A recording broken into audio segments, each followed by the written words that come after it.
All away, we're all for.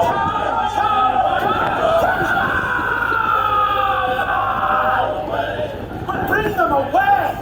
If these be good people in a commonweal that do nothing but use their abuses in common houses, I know no law. Bring them away. How now, sir? What's your name and what's the matter? If it please your honour, I am the poor Duke's constable, and my name is Elbow. His name's a pig! Because he's a pig! I do lean upon justice, sir, and do bring in here before your good honour 2 notorious benefactors. Benefactors? Well, what benefactors are they?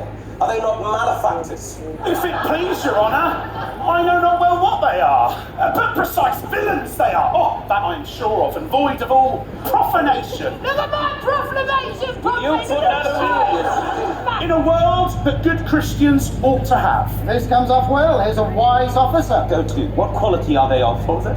Elbow is your name. Why dost thou not speak, Elbow? He cannot, sir. He is out at elbow. What are you, sir? He, sir, a tapster, sir, parcel board, one that serves a bad woman, whose house, sir, was, as they say, plucked down in the suburbs, and now she professes a hot house, which I think is a very ill house, too. How know you that? My wife, sir. Oh, she whom I- stinks! His wife stinks!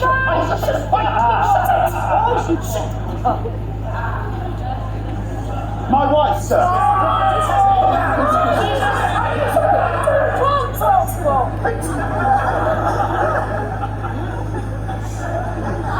My sir, whom I detest before heaven and your honour. Ah, thy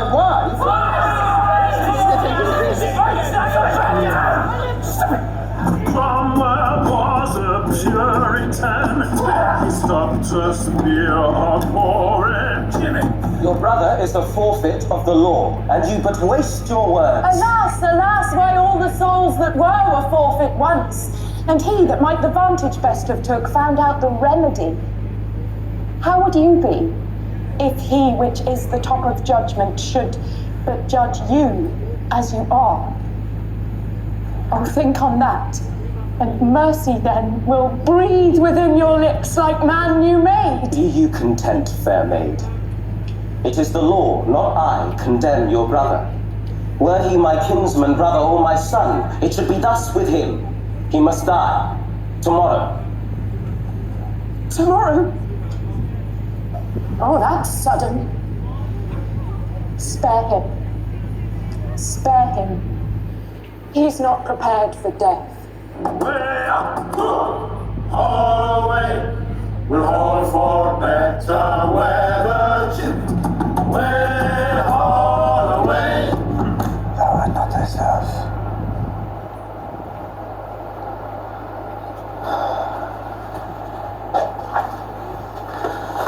Thy best of rest is sleep. Thy best of rest is sleep. Yet grossly fear thy death. Grossly fearest thy death, which is no more. My breath thou art not certain, thou art not certain.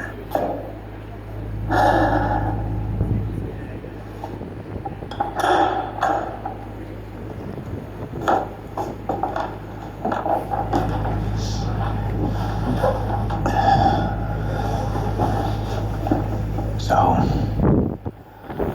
then you hope of pardon from Lord Angelo?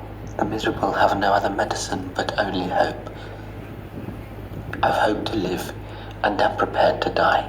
Be absolute for death, either death or life, shall thereby be the sweeter. Reason thus with life. If I do lose thee, I do lose a thing that none but fools would keep. A breath thou art. Merely, thou art death's fool. For him thou labour'st by thy flight to shun, and yet runs towards him still. Thou art not noble, for all the accommodations that thou bear'st are nursed by baseness.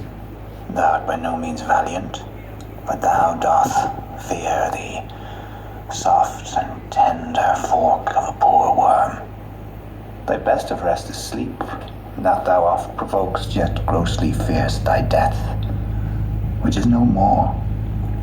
Thou art not thyself, for thou existst on many 1,000 grains which issue out of dust. If thou art rich, thou art poor.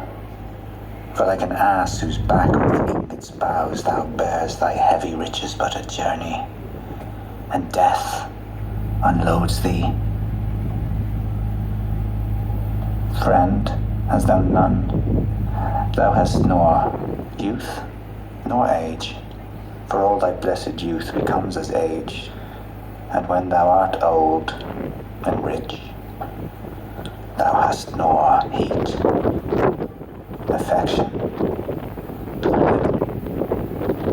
or beauty to make thy riches pleasant.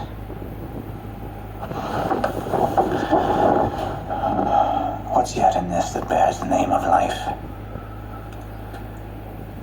Yet in this life lie hid more 1,000 deaths. Yet death we fear, which makes these odds all even. I humbly thank you. To sue to live, I find I seek to die, and seeking death, find life. Let it come on. Merciful heaven, thou rather with thy sharp and sulphurous bolt splits the unwedgeable and gnarled oak than the soft myrtle. But man, proud man, dressed in a little brief authority, most ignorant of what he's most assured, his glassy essence, like an angry ape, plays such fantastic tricks before high heaven as makes the angels weep. Aye, but to die go we know not where, to lie in cold obstruction and to rot. This sensible, warm motion to become a kneaded clod, and the delighted spirit to bathe in fiery floods, or to reside in thrilling region of sick-ribbed ice, to be imprisoned in the viewless winds, and blown with restless violence round about a pendant world, or to be worst and worst of those that lawless and uncertain thought imagine howling 'tis too horrible. The weariest and most loathsome worldly life that age, ache, penury and imprisonment can lay on nature is a paradise to what we fear of death. Oh, let me live! We're all away. We're all away, Joe. Oh my good lord, sweet Isabel, take my part. Lend me your knees, and all my life to come, I'll lend you all my life to do you service. Against all sense, you do importune her. Should she kneel down in mercy of this fact, her brother's ghost his paved bed would break, and take her hence in horror. Isabel, sweet Isabel, do yet but kneel by me. Hold up your hands, say nothing, I'll speak all. They say best men are moulded out of faults, and for the most become much more the better for being a little bad. So may my husband. Oh, Isabel, will you not lend a knee? He dies for Claudio's death.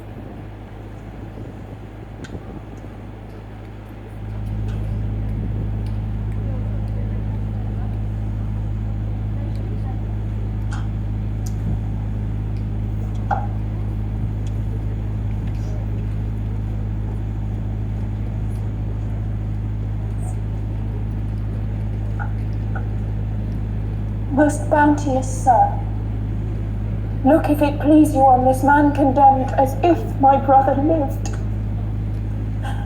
I partly think a due sincerity governed his deeds, till he did look on me. Since it is so, let him not die. My brother had but justice in that he did the thing for which he died. For Angelo his act did not o'ertake his bad intent, and must be buried but as an intent that perished by the way. Thoughts are no subjects, intense, but merely thoughts. Merely, my lord.